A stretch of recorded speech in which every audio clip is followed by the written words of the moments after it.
I'm Joshy Plants, and welcome to the show. Let's get started. The sun is back, and so are we. Welcome to Joshy Plants. Let's get started.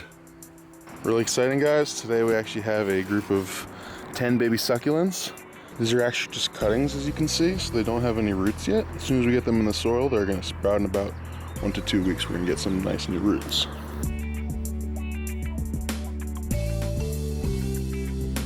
What's most interesting about these succulents is that they're not going to want direct light. They're actually going to want indirect light for the time being, or else they're going to get over dried and just disappear. I'm going to lay out all 10 so we can see them very delicately.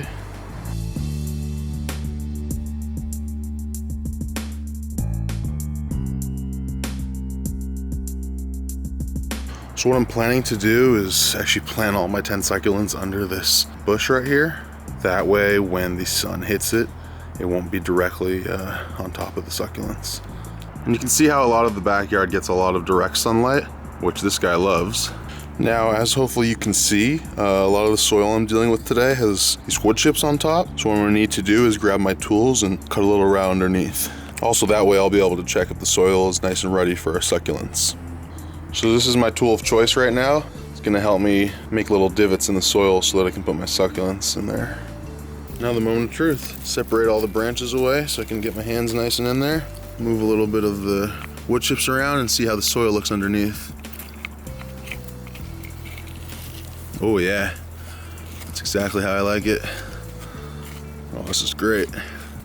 As you can see, I'm making a perfectly symmetric hole for our succulents to dive into. We're gonna leave a little space around it so that the wood chips don't overwhelm it. And there's my hole. As you can tell, it's pretty even all the way around, so it's gonna be perfect to get that succulent side of. Again, ripping away all the branches so that we can have some exposure here.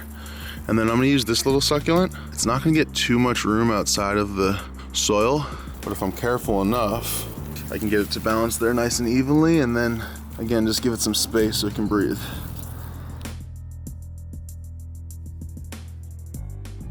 See, the last thing we want is for the gravel to get inside the hole.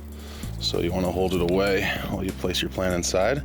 And then just make sure when you release everything, the gravel doesn't fall over and on top of the plant. And if it does, you can just remove the gravel, put it off to the side, and move on. Now you're probably thinking to yourself, how are these going to get enough sun so they can really flourish? And the truth is, if they're just underneath all of this and kind of shaded a little bit, they're going to get just the right amount of sun.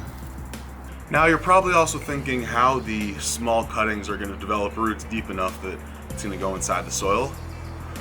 Well, see, the truth is that once it's surrounded by soil, the root itself is going to develop and spread all throughout. So it's going to eventually grow anyway and kind of push all the wood chips off to the side, creating more space. And these little guys are strong and resilient, so even when they're kind of surrounded by wood chips, they're still going to be able to blossom.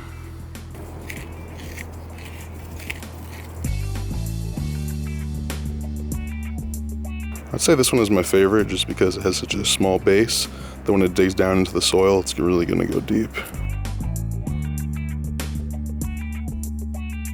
Now I'm going to come in with my spray can and make sure everything's nice and doused. And even though it's been raining and the soil itself is wet, I want the plants themselves actually to be a little bit damp. I'd say it's a perfect amount, making sure everything's covered evenly. And there you have it. 1, 2, 3, 10 succulents. And when those are ready to go, you're really gonna notice them better and see how big they can really get. Thanks for tuning in to another episode of Joshy Plants. See you next time.